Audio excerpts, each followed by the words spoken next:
Siempre supe que algo en mi familia no estaba bien. No hablo de secretos oscuros o escándalos escondidos, sino de una especie de sombra que rondaba la casa de mi abuela.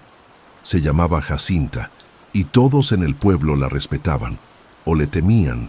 Era difícil saber cuál de las dos cosas era más fuerte. Cuando murió, el aire se volvió más liviano, como si el bosque mismo hubiese exhalado. Yo tenía 33 años, y hacía tiempo que no regresaba a ese rincón húmedo y silencioso de Veracruz. Pero algo me empujó a volver, no por tristeza, más bien por curiosidad. La casa estaba casi igual, las paredes encaladas, el olor a humedad y tabaco, los santos cubiertos de polvo y las velas a medio consumir. El cuarto de Jacinta seguía con las cortinas cerradas, como si nadie se atreviera a abrirlas desde que se la llevaron. Cuando me quedé solo, entré. El piso de madera crujía bajo mis botas, pero lo ignoré. Algo me llamaba, no sé cómo explicarlo. Como si el cuarto estuviera esperando que alguien rompiera el silencio. Y yo, torpe y sin saber por qué, lo hice. Fue el ropero. Siempre me había intrigado. Era enorme, de madera oscura, con tallados de formas raras que nunca entendí. No tenía llave, pero estaba trancado desde dentro, como si alguien lo hubiese querido sellar para siempre. Forcé la puerta con una navaja. No fue fácil. El pestillo se resistía, pero al final cedió. Y entonces la vi. Una caja de madera, casi del tamaño de una caja de zapatos, envuelta en un chal tejido a mano. El aire olía diferente, más denso, más antiguo. No abrí la caja de inmediato. La llevé conmigo al cuarto donde dormía. Me senté en la cama, la puse sobre las piernas y pasé la mano por la tapa. Estaba caliente, no tibia, caliente, como si alguien la hubiese dejado al sol. El chal olía a ruda y copal. Lo dejé a un lado y, sin pensar, levanté la tapa. Dentro había huesos. No completos, solo algunos. Dedos, falanges, algo que parecía una mandíbula. Estaban envueltos en trapos manchados de algo seco y oscuro. Y no sé por qué, pero supe de inmediato que eran humanos. Me quedé paralizado. Quise pensar que eran restos de algún animal, una superstición vieja de curandera, pero no. En el fondo de la caja había un papel doblado. Lo abrí con manos temblorosas. Tenía una sola frase, escrita con tinta espesa, casi negra. Estos son los que me protegen, no los toques, no los nombres. Me reí. Fue un reflejo estúpido, pero la risa murió rápido cuando sentí que la temperatura en la habitación bajó de golpe. Esa noche no dormí. Dejé la caja sobre la cómoda y traté de ignorarla, pero no pude. A las 2 de la mañana escuché pasos, claros, lentos, en la sala. Pensé que era el viento o mi cabeza jugando trucos. Pero entonces, una voz ronca y delgada, como de alguien muy viejo, susurró desde el pasillo. «Te dije que no los tocaras». Me levanté como si me hubieran metido un cuchillo en la espalda. No había nadie. Revisé cada cuarto. Nada. El bosque afuera estaba quieto. Demasiado quieto. Volví al cuarto y cerré a llave. Me senté en la cama, sin atreverme a mirar la caja. Intenté recordar si mi abuela había mencionado algo sobre huesos, rituales, protección. Pero lo único que venía a mi mente era su voz repitiendo una y otra vez cada vez que salíamos al bosque. Nunca camines solo, y si escuchas tu nombre entre los árboles, no respondas. No sé cómo logré dormir esa noche. Me desperté con la luz del amanecer colándose por las rendijas de la cortina, y por un segundo pensé que lo de la voz había sido un sueño, pero la caja seguía ahí, abierta, sobre la cómoda. Los huesos no se movieron, claro, pero había algo diferente. El trapo que los cubría ahora estaba mojado, como si lo hubieran sumergido en agua de lluvia. Olía más fuerte, más ácido. Me acerqué con cuidado, y justo cuando iba a tocarlo de nuevo, escuché un golpe seco en la puerta principal. 3 toques, lentos, firmes. No abrí. Me quedé inmóvil, como si pudiera disolverme en el aire. Nadie golpea la puerta así de temprano en este pueblo. Nadie viene sin avisar. Esperé varios minutos antes de atreverme a asomarme por la ventana. No vi a nadie, pero sobre el tapete de entrada Había algo que antes no estaba ahí. Un ramillete de hierbas amarrado con hilo rojo, ruda, epazote y una flor seca que reconocí de inmediato. Flor de muerto. Las usaban en los altares, sí, pero también en las limpias y en los trabajos pesados. Tomé el ramillete con un trapo y lo metí en una bolsa de plástico. No sabía qué hacer con eso. Pensé en ir al panteón, al menos para visitar la tumba de mi abuela, pero algo me decía que no debía salir. El aire afuera se sentía distinto, más denso, como si el bosque entero me estuviera observando. En vez de eso, bajé al sótano. Mi abuela guardaba ahí todos sus remedios, frascos, libros viejos. Quizás ahí encontraría una pista de por qué guardaba huesos humanos en una caja, o de quiénes eran realmente. El sótano olía a tierra húmeda y resina. Las paredes estaban cubiertas con estanterías repletas de frascos con líquidos turbios, amuletos, raíces secas. En una esquina encontré un baúl con libretas de cuero. Empecé a revisar una por una. Algunas tenían recetas, otras eran simples registros de nombres, pero una en particular, envuelta en tela negra, me hizo detenerme. Dentro había anotaciones con fechas, nombres tachados y un título escrito en la primera hoja: Los que caminan en sombra. Las páginas hablaban de entidades del bosque, guardianes invisibles que exigían ofrendas. Entre las líneas reconocí un patrón. Cada 10 años, alguien debía entregar algo: carne, hueso, sangre. Me empecé a sentir enfermo. La cabeza me palpitaba y sentí un escalofrío recorrerme la espalda. Cerré la libreta y la llevé conmigo arriba. La caja seguía en su lugar, pero ahora había otra cosa sobre la cómoda. Una figura tallada en madera, como una mujer encorvada, con cabello largo hasta el suelo. No estaba ahí antes, lo juro. Me acerqué con miedo. Tenía los ojos vacíos, y en el pecho alguien había escrito algo con una navaja. Ya despertaste lo que protegía. No podía más. Metí la caja en una mochila, agarré el ramillete seco y la libreta y me fui al pueblo. Busqué a la única persona que sabía más que yo sobre mi abuela, don Evaristo, un curandero viejo que vivía cerca del cementerio. Me recibió con una expresión pálida, como si ya supiera por qué venía. Le mostré todo sin decir una palabra. Él miró la caja, luego a mí, y dijo en voz baja: «Tu abuela hizo un trato, uno que tú rompiste al abrir esa caja, ahora el bosque lo sabe». No entendía. Le pregunté qué significaba eso, qué demonios estaba pasando.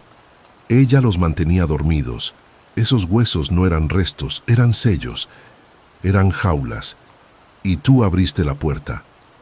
Salí de la casa de don Evaristo con las piernas temblando. Me dijo que no regresara a la casa bajo ninguna circunstancia.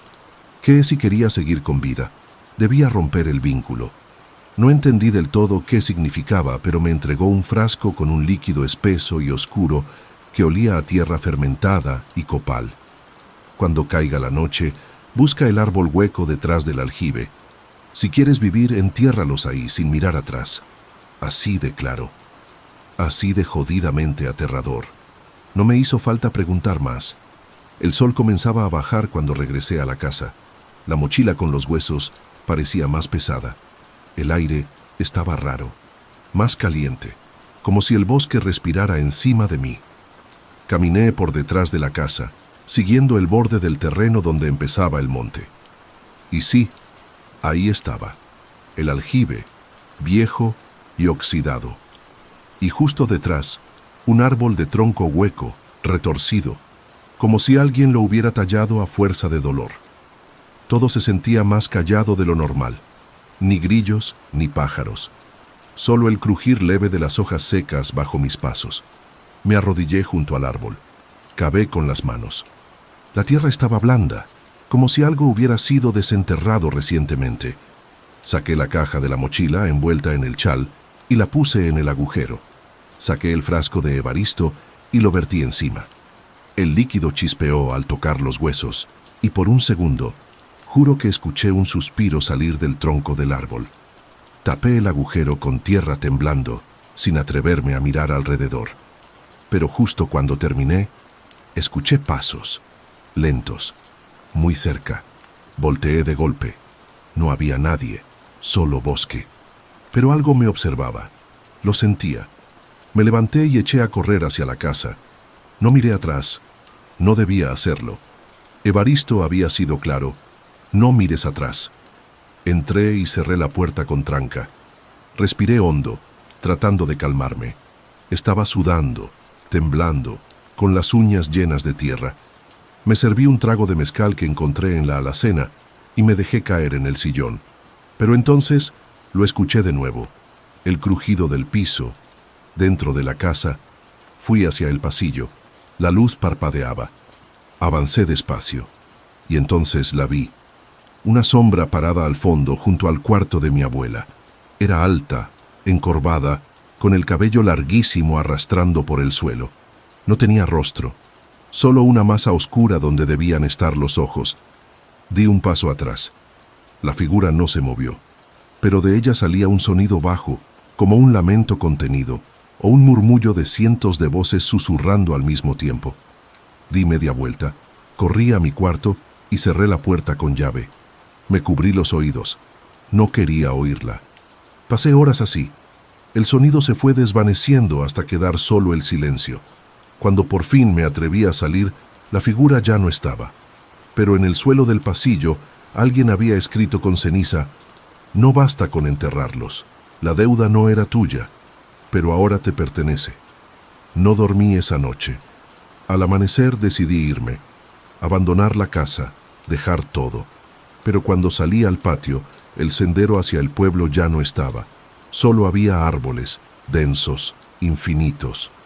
Donde antes había camino, ahora solo quedaba monte. Y entre los árboles, muy al fondo, vi una silueta que se arrastraba hacia mí.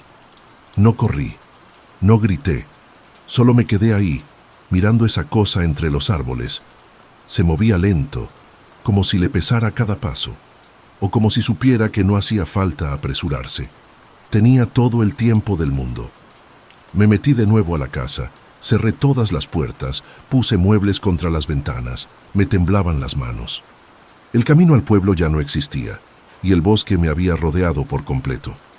No sabía si era magia, locura o algo peor, pero entendí que no había salida. No una fácil. Pasé el día revisando cada rincón de la casa buscando respuestas. Encontré una caja de madera bajo el fogón. Dentro había velas negras, huesos de aves, cabello trenzado y un pequeño espejo con la parte de atrás grabada con símbolos que no reconocí. También había un cuaderno pequeño, casi ilegible por el humo y la humedad. En la última página, con letras torcidas, mi abuela escribió: «No era protección, era contención. Yo no los controlaba, solo los mantenía quietos. Si me estás leyendo, ya es tarde. No los veas a los ojos». La noche llegó de nuevo, con una rapidez inhumana, como si el sol se hubiera rendido. Las velas se apagaron solas, el aire se volvió espeso, casi sólido. Y entonces comenzaron los golpes. No en la puerta, debajo, desde el suelo, como si algo rascara desde el subsuelo. Fui al sótano con una linterna temblando. Las paredes sudaban. Al fondo, donde antes solo había tierra, ahora había un agujero. Profundo, negro. Respiraba. Juro por Dios que respiraba. Cada vez que me acercaba, el aire salía caliente, como de un pulmón enfermo, y de ahí salió una mano, pequeña, huesuda, con las uñas negras, después otra, después una cabeza. Era ella, o algo que se parecía a ella, Jacinta, pero no como la recordaba. Su cara estaba estirada, sin ojos, con la boca llena de dientes que no eran suyos. Me habló, pero no con palabras. Su presencia me empapó los pensamientos, me mostró cosas, fuegos en el bosque, gente colgada entre ramas, pactos hechos en lenguas muertas y una promesa rota por mí. Caí de rodillas. Lloré, pedí perdón, pero era inútil. Ella no venía por venganza, venía a terminar lo que empezó. Me señaló, con un dedo largo y curvado, y detrás de ella, otras figuras comenzaron a salir del agujero. No caminaban, se deslizaban, no tenían forma humana, solo piel seca y huesos envueltos en sombras. Me rodearon, me tocaron, y de pronto, todo fue negro. Cuando desperté, ya no estaba en la casa.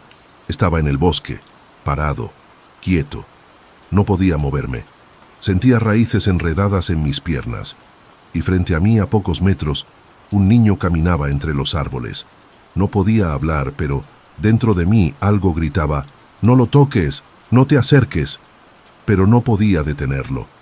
Y cuando el niño levantó la caja que alguien había dejado entre las ramas, supe que el ciclo comenzaba de nuevo.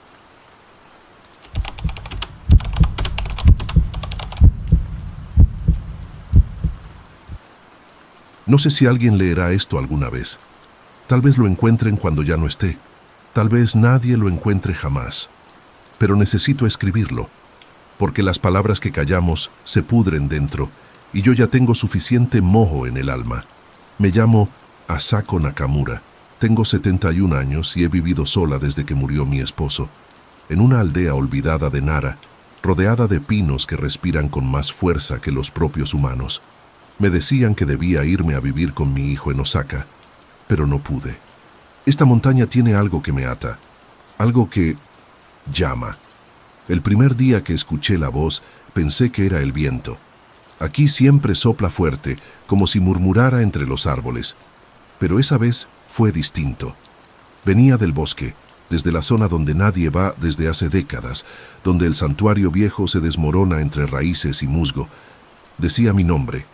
No fuerte, no aterrador, solo claro, como si alguien me conociera desde antes de que naciera. Y era una voz suave, femenina, una voz blanca. No tengo otra forma de decirlo. Esa noche soñé con una loba, blanca, enorme, con ojos como brasas apagadas. No me atacaba, solo me miraba. Sentí una calma rara, como si me hubiera estado esperando. Desde entonces, empecé a escribir este diario. No es que crea en cosas sobrenaturales, pero algo en mí se movió.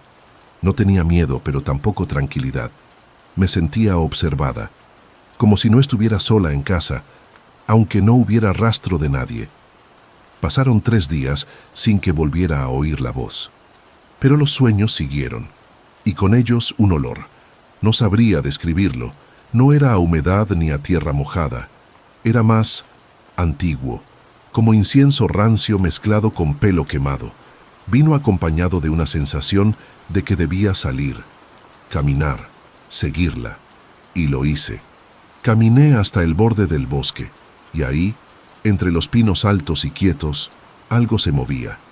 Algo blanco, borroso, entre las sombras. A mi regreso, encontré una ofrenda frente a mi casa. Arroz, sal, un trozo de carne cruda. Todo en una hoja de bambú amarrada con cuerda roja.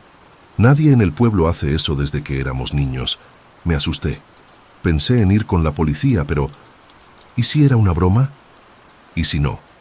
Al día siguiente, dejé mi propia ofrenda en la entrada del bosque. Sentí que debía hacerlo. Como si algo dentro de mí supiera las reglas, aunque no recordara haberlas aprendido nunca. Desde entonces, la voz se volvió más frecuente. Algunas veces me hablaba en sueños, otras al amanecer, cuando el cielo apenas se aclara y los cuervos todavía no chillan. No decía mucho, solo Asako o regresa, y a veces murmuraba palabras en japonés antiguo que no lograba entender del todo. Una noche, tomé el cuaderno y escribí todo lo que recordaba. No quería olvidar ningún detalle. Ahora escribo esto mientras afuera llueve. Los truenos suenan lejos, como tambores ceremoniales. Mañana volveré al bosque. Lo decidí. No porque quiera respuestas, sino porque algo me empuja. No sé qué encontraré allá, pero siento que ya lo conocí antes, como si una parte de mí hubiera quedado en ese santuario muchos años atrás y ahora quiere volver. Me desperté antes del alba. La lluvia había cesado, pero el aire olía a tierra removida, como si el bosque respirara más hondo esa mañana. Preparé un poco de té, aunque no tenía hambre. Algo en mí zumbaba, como una ansiedad que no era mía. Me puse mi abrigo viejo, tomé una linterna y un paraguas, aunque el cielo ya estaba despejado, y salí. Caminé sin mirar atrás, como si esa fuera una condición tácita del bosque. La entrada del sendero estaba igual que siempre, oculta por ramas, casi tragada por la maleza. Pero apenas di el primer paso dentro, sentí que el mundo se volvía más denso. El silencio era profundo, pero no vacío. Era un silencio lleno, vivo, como si alguien contuviera el aliento al verme entrar. Caminé despacio, recordando los cuentos que mi abuela me contaba, sobre la loba blanca que protegía la aldea, que castigaba a quienes rompían las reglas del bosque, pero también protegía a los justos. Siempre me pregunté si alguien sabía cómo se diferenciaba uno del otro. A los pocos minutos vi las primeras estatuas de piedra cubiertas de musgo, algunas caídas, otras partidas por la mitad. Eran kitsune, zorros sagrados, pero también había una figura distinta, más grande, más desgastada. Tenía forma de lobo, la cabeza inclinada hacia abajo como en señal de respeto o advertencia. Frente a ella, encontré algo que me detuvo el corazón, una flor de loto blanca, fresca, recién colocada. Nadie había pasado por ahí en años, según los aldeanos. ¿Quién más la habría puesto? Seguí el sendero hasta llegar al santuario. El techo estaba colapsado, las puertas comidas por el moho, pero había una energía en el aire, no algo violento. Era más bien una presencia, como si el lugar supiera que yo había vuelto. Entré despacio. El interior estaba cubierto de hojas secas, pero en el centro, sobre un pedestal de piedra, había una máscara. Era una máscara de lobo, tallada en madera antigua, con marcas rojas pintadas a mano. Me arrodillé frente a ella sin saber por qué. No era devoción, era rendición. De pronto, escuché pasos detrás de mí. Me giré de golpe, pero no había nadie. Solo los árboles moviéndose con el viento. Pero entonces los escuché claramente. No eran pasos humanos. Eran ligeros, casi imperceptibles, como zarpas en tierra húmeda. Y luego, un gruñido bajo. Instintivamente, tomé la máscara y la apreté contra el pecho. «No vengo a faltarte al respeto», dije en voz baja, como si hablara con alguien real. «Solo vine a entender». El sonido se detuvo. Luego, detrás del altar, vi algo moverse. Entre sombras y polvo, una silueta blanca, la misma del sueño. Pero esta vez no era un sueño. Estaba allí. No era una aparición brillante ni fantasmal. Era carne, pelo, respiración y ojos. Ojos que no juzgaban ni perdonaban, solo observaban, y por un momento eterno sentí que el tiempo no existía, que yo había estado ahí antes, en otra vida o en otra forma. La loba se agachó, no en ataque. Era reverencia. Y yo lloré. No supe cuánto tiempo estuve ahí, sentada frente a ella. Pero cuando volví a estar sola, entendí que algo había cambiado. En mí, en el bosque, tal vez en los dos. Volví al pueblo con la máscara aún en mis manos. Nadie me vio, nadie me habló. Y cuando llegué a casa, encontré en la puerta otro paquete con arroz y carne cruda. Esta vez, junto a él, había una pluma blanca, como si me dijera: «Ya no estás sola». Desde aquella noche algo en mí se desajustó, no en el sentido de estar enferma o perder la cabeza, sino como si hubiera visto una parte del mundo que los demás ya no pueden ver. Me levantaba antes del amanecer, como si algo me llamara sin palabras. Dejé de ir al mercado, de contestar llamadas. Todo lo que necesitaba parecía llegar solo. Arroz, leña, té y las ofrendas. Cada 2 o 3 días aparecían frente a mi puerta. Algunas con pétalos, otras con piedras talladas o tiras de papel con símbolos que no recordaba haber aprendido, pero que entendía. Empecé a tener sueños más vívidos. Ya no eran solo con la loba blanca. A veces veía personas antiguas con ropas tradicionales, rezando diante del altar, dejando ofrendas como las que yo recibía. En otras ocasiones, me veía a mí misma, pero más joven, caminando por el bosque al atardecer, siguiendo a una figura blanca que desaparecía entre los árboles. Era como si el tiempo se estuviera fundiendo, como si mi memoria y la del bosque se entrelazaran. Una mañana me miré al espejo y no me reconocí del todo. No fue algo inmediato, mas una incomodidad sutil. La forma de mis ojos, la curva de mi boca, algo no encajaba, como si la mujer que me devolvía la mirada supiera cosas que yo aún no sabía. La máscara de lobo seguía sobre la mesa, intacta, pero sentía que me observaba cuando no la miraba directamente. A veces pensaba en esconderla, pero algo en mí lo impedía. Había algo en ella que me hacía sentir menos sola. Una tarde, una niña del pueblo vino a mi casa. No la conocía, pero dijo que su abuela le había contado que yo era la nueva guardiana. Me estremecí. No le pregunté más. Le ofrecí té, pero apenas lo tocó. Antes de irse, me entregó un papel doblado con un dibujo. Un lobo blanco, bajo un tori rojo. El trazo era infantil, pero preciso. En la esquina inferior, con letra temblorosa, decía: «Ella no olvida». No supe si era una advertencia o una promesa, o ambas. Esa noche la escuché más cerca. La voz, ya no desde el bosque, sino dentro de mi casa. Me llamó por mi nombre y luego dijo: «Debes decidir». No supe a qué se refería, pero entendí que algo se aproximaba. Tal vez una prueba, tal vez un final. El viento soplaba con fuerza, haciendo crujir los marcos das portas. Salí al pórtico, y frente a mí, en la niebla, vi la silueta blanca. Quietud absoluta. Ni siquiera los grillos se atrevían a cantar. «¿Qué quieres de mí?», pregunté. Pero no hubo respuesta, solo un sonido bajo, entre gruñido y lamento. Como si algo doliera o se lamentara. Di un paso hacia adelante y la silueta retrocedió. No con miedo, sino como guiándome. Volví a ponerme el abrigo, tomé la linterna y salí. Caminamos, ella y yo, entre la niebla hacia el bosque, sin palabras, sin prisa. Como si ambas supiéramos que era el momento de entender por fin qué me había estado esperando todos estos años. No sé cuánto tiempo caminamos. El sendero parecía distinto, más estrecho, como si el bosque se cerrara detrás de mí con cada paso. La loba blanca no hablaba, pero su presencia era suficiente. En algún momento, se detuvo frente a un claro donde la niebla se disipaba con lentitud.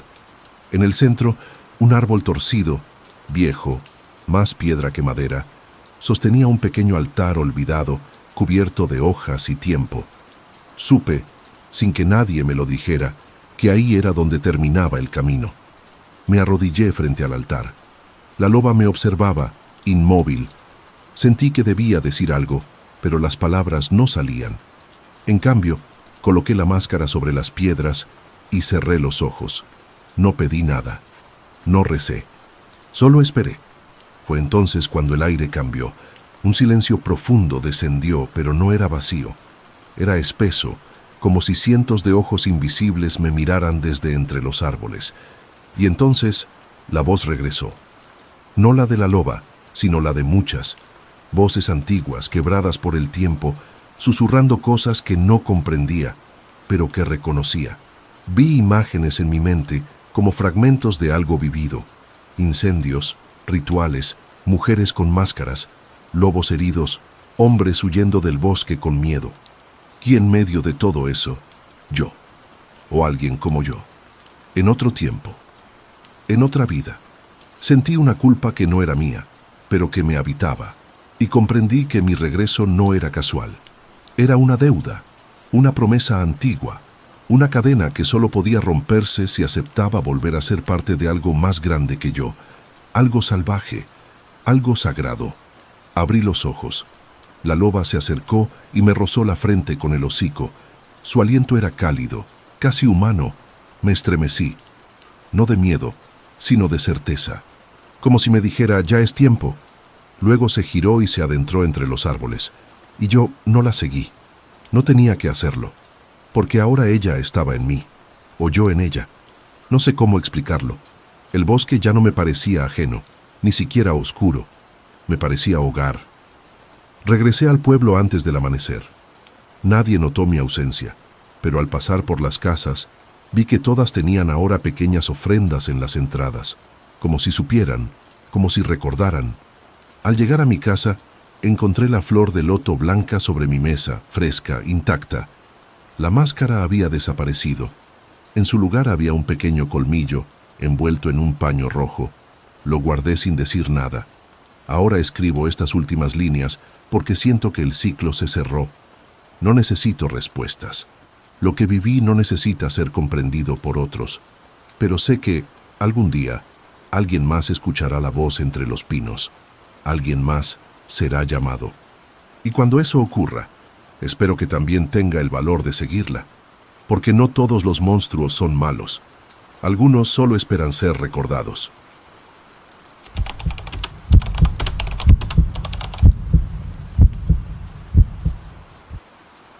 No estoy muy seguro de por qué decidí contar esto ahora. Tal vez es porque ya pasaron más de 20 años, o porque desde que murió mi madre, nadie queda para decirme que lo que vi fue solo una pesadilla. Pero no lo fue. Yo sé lo que vi. Tenía 11 años y vivía con mi familia en un pueblito cerca de Sonoita, casi pegado a la línea con Arizona.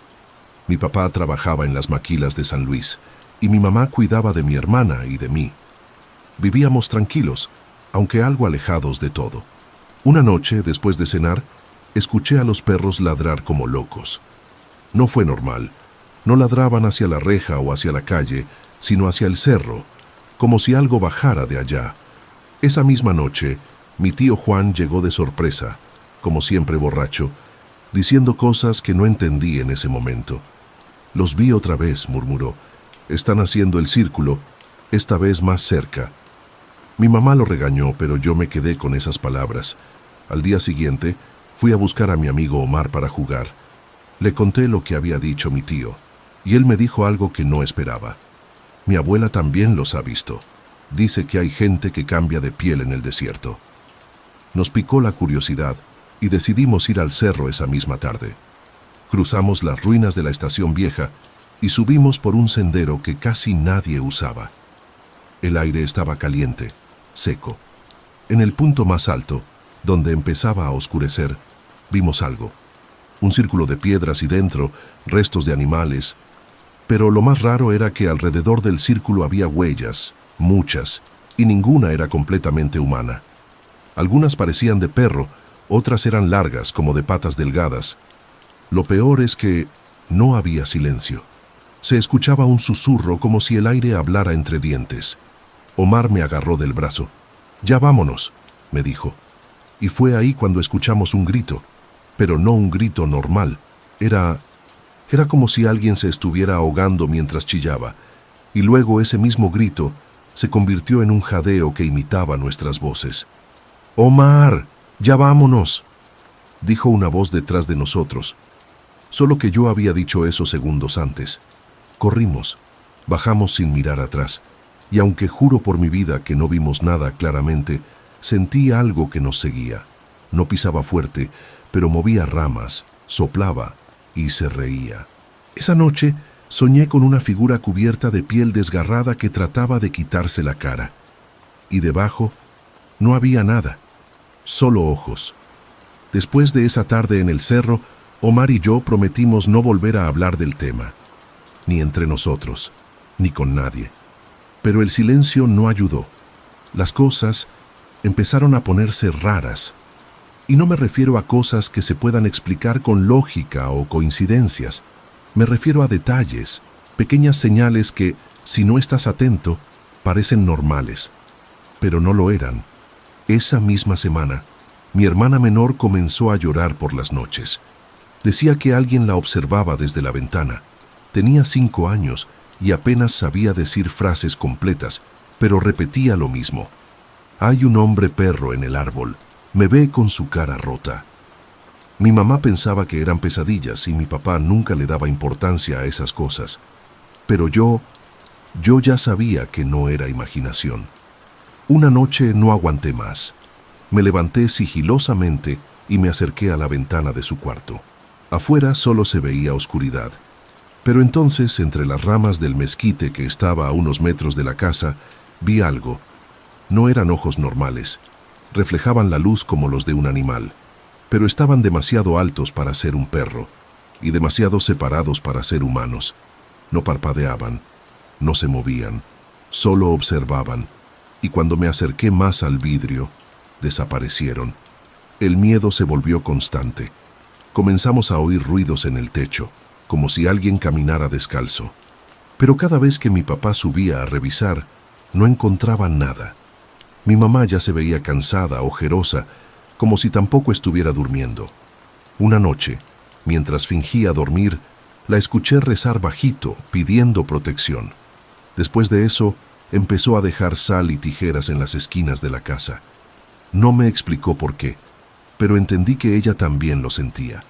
Una madrugada, el sonido me despertó. Era como si rasgaran madera desde afuera. Fui hasta la sala, con el corazón latiendo como tambor. Y entonces lo escuché. Una voz justo detrás de la puerta principal imitando a mi mamá. «Ábreme, mijo, se me cayó la llave». Pero no era su tono. Era seco, quebrado, como si alguien intentara recordar cómo se habla. Me quedé congelado. Y luego otra voz, igualita a la de mi papá, más ronca. «Ábreme ya, no seas tonto». Pero ellos estaban durmiendo. Lo sabía. Lo juro. Al día siguiente, encontré marcas de garras en la madera de la puerta. No lo dije. Guardé silencio. Hasta que Omar me confesó algo. «Desde que fuimos al cerro, algo me está siguiendo. Escucho tu voz en mi cuarto, pero no eres tú». Y ahí entendimos que lo que vimos, o lo que despertamos, no nos dejó en paz. Se había llevado algo de nosotros, y ahora quería más. Después de lo que nos confesamos, Omar y yo sabíamos que teníamos que hacer algo, pero no sabíamos qué. Ningún adulto nos iba a creer, y si lo hacían, solo serviría para enojarlos. Mi papá ya estaba cada vez más violento con sus palabras. Decía que andaba poseído por la chingada ansiedad, pero yo sabía que no era eso. La casa estaba enferma, o al menos eso decía la abuela de Omar, que era de las pocas que aún hablaban cosas antiguas. Ella no nos hablaba con miedo, sino con una tristeza pesada, como si supiera que lo que pasaba ya no tenía arreglo. Una tarde la fuimos a visitar a escondidas. Nos recibió sin hacer preguntas. Nos sentamos en su patio lleno de veladoras derretidas y figuras de madera con caras borrosas. Después de un rato en silencio, dijo: «Hay cosas que no deben verse, pero ustedes ya lo hicieron, y ahora la cosa los huele, los reconoce». Le preguntamos qué podíamos hacer. Ella solo respondió: «No miren si llama, no contesten si les habla, y nunca le den la espalda si lo escuchan cerca». Su voz no temblaba. Era como si estuviera recordando algo que ya había vivido. Esa misma noche, al regresar a casa, vi a mi mamá tirando una bolsa negra al pozo seco que teníamos atrás. Me escondí y vi cómo murmuraba algo antes de soltarla. En la madrugada, le pregunté qué estaba haciendo. Se quedó en silencio por un rato largo y luego me dijo: «Lo que hay allá afuera ya lo conocimos antes de que nacieras. Lo enterramos, pero ustedes fueron a buscarlo». Nunca me había hablado así, como si algo dentro de ella ya se hubiera rendido. En los días que siguieron, los sonidos se intensificaron. Golpes en las paredes, pasos sobre el techo y un olor a tierra podrida que venía del patio, aunque no había basura ni animales muertos. Una noche, escuché mi propia voz llamándome desde el cuarto de herramientas. «Ven rápido, algo está en mi cuarto». Pero yo estaba ahí, en la sala, escuchándolo todo. El aire se volvió pesado, y esa fue la primera vez que supe que imitaba, no solo voces, también intenciones. Lo peor llegó cuando Omar me llamó llorando. Me dijo que algo entró a su cuarto sin abrir puertas ni ventanas, que lo vio agachado en una esquina, con su propia cara.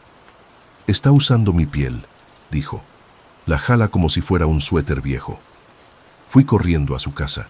Entré por la ventana de la cocina y encontré su cuarto a oscuras. Él estaba sentado de espaldas. Cuando me acerqué, giró la cabeza de golpe. Y lo que vi no era Omar.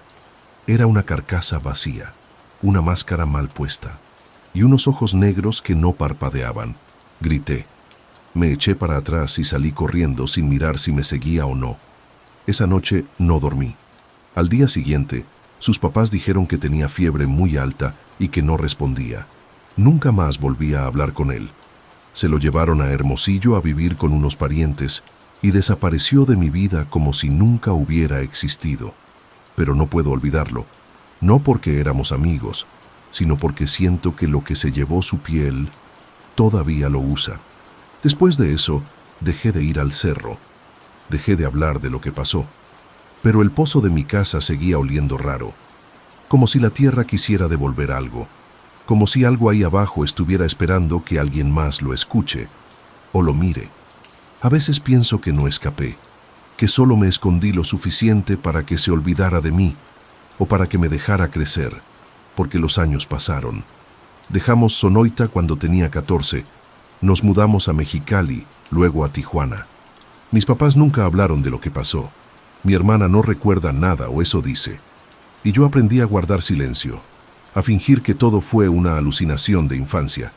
Pero hay noches, como esta, en las que cierro los ojos y juro que escucho mi voz afuera de la ventana. Años después, cuando ya vivía solo, me animé a volver. Fue una estupidez, lo sé, pero algo me llamaba, como si una parte de mí hubiera quedado enterrada allá. Llegué de día. El camino seguía igual, seco, con arbustos polvorientos y casas más vacías que habitadas. Nuestra antigua casa estaba abandonada, el techo hundido, las paredes grafiteadas, pero el pozo seguía ahí, tapado con piedras, cubierto de ramas, aún olía a humedad podrida. Me acerqué, toqué las piedras, y en ese momento sentí un escalofrío que me subió desde los pies hasta la nuca. No era el viento, era una sensación familiar, como si algo me reconociera, como si dijera, «Ah, regresaste». Me alejé de golpe, di la vuelta, y lo juro, por el rabillo del ojo, vi algo asomarse desde detrás de un cactus. No era humano, pero tampoco animal. Era algo entre ambos, y no se movía, solo me observaba. No me quedé. Corrí hasta el auto, con el corazón en la garganta. Manejé sin parar hasta cruzar de nuevo a Arizona. Pero desde ese día, las cosas cambiaron otra vez. No son visiones, no hay ruidos, pero cuando paso frente a un espejo, a veces tardo unos segundos en reconocerme, como si mi reflejo se moviera un instante después, como si estuviera recordando cómo fingir ser yo. Hace unas semanas recibí una carta sin remitente. Dentro solo había una foto borrosa. Era yo, a los 11 años, de pie junto a Omar en el cerro. Pero no recuerdo que nadie nos tomara esa foto. Al reverso, con letra infantil, alguien escribió: «Todavía tengo su piel.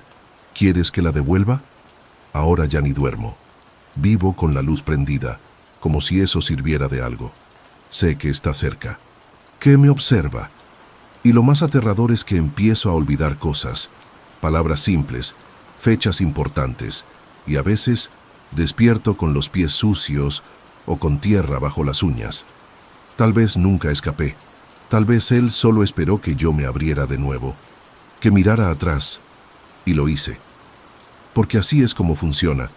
No necesita matarte. Solo quiere que le prestes atención. Una vez. Con eso basta. Ahora lo entiendo.